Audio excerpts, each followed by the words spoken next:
Hi everyone, welcome back to my YouTube channel. I hope you're doing well.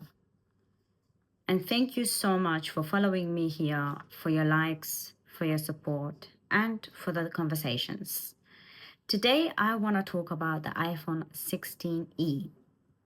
Now it's not a 16 SE, it is 16e, which means that the SE era is dead. The last generations of the SE had an outdated design with current internals, but was too weak for Apple Intelligence. Of course, doesn't have the chip. Now, Apple Intelligence is here to stay. It would make no sense for Apple to offer a device that doesn't have Apple Intelligence. So, the iPhone 16e offers a lot. It has a better camera, it has USB-C, it has the current, so the A18 chip, so the same chip generation as the Pro models. The only difference being in the GPU. Now you're probably wondering, who is this phone for? And a lot of the times I read on Reddit people saying, yeah, it's too expensive, it's not for me, and all of this. You know, the usual people who always complain about pricing. It's not for you, then move on. Then go and buy a phone that you can afford, but don't complain about Apple's latest phone, which is for a different user anyway. Now it's an all-rounder, a great all-rounder phone. It's efficient, it has great battery, it has a great camera and a good storage starting point, so 128 gigabytes, which is a lot. This phone is great for anyone who wants to upgrade, anyone who had an iPhone 14, 14 Plus, even a 14 Pro. It is great for Apple's business clients, so for the corporate world. Here I found some great Reddit comments that I want to read to you. One Reddit user, and he made a good point. I really liked his review from Meek Pangolin. And he said lots of complaints, or she said lots of complaints about MagSafe being omitted.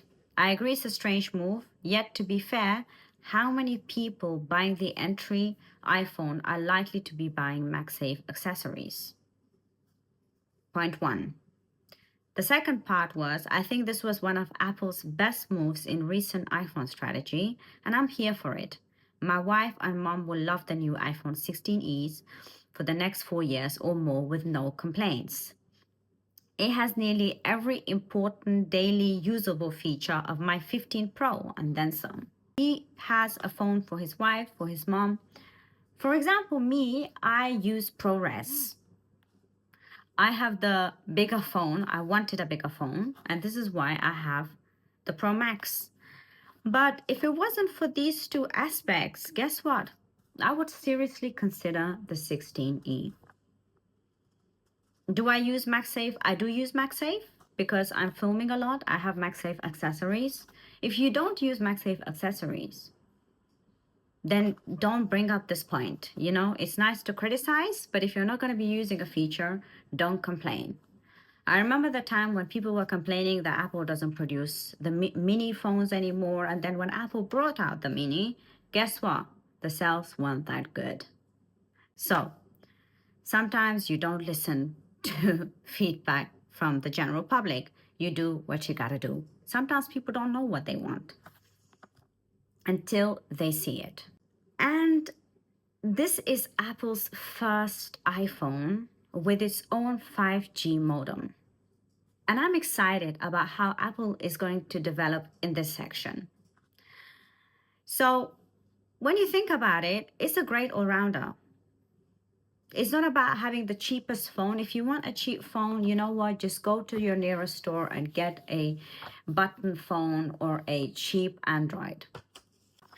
But this is about having a phone long-term with great features. And I think this is going to be it. This is going to get popular with time.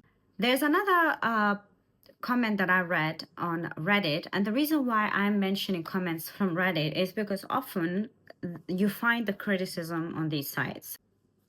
Somebody wrote, same, I can't fathom having a phone larger than my 13 mini. Truth be told, as I've mentioned before, guess what? It didn't work out. So Apple discontinued with the minis. And I'm going to end it with this comment because I think this comment summarizes the 16E perfectly. This was by Whispering Wind 5. And he or she wrote that this is made for your grandparents or anyone that just wants the cheapest no frills iPhone. They are average people that don't care about ultra wideband, MagSafe, or any of that other stuff it's missing. However, they're getting a pretty good phone with all the basic needs and more. And I agree with that. So instead of coming at Apple, trying to bring down Apple with MagSafe and all these things, look, if you want those features, get the Pro. People want to have everything for free for the lowest price as possible. Things have changed.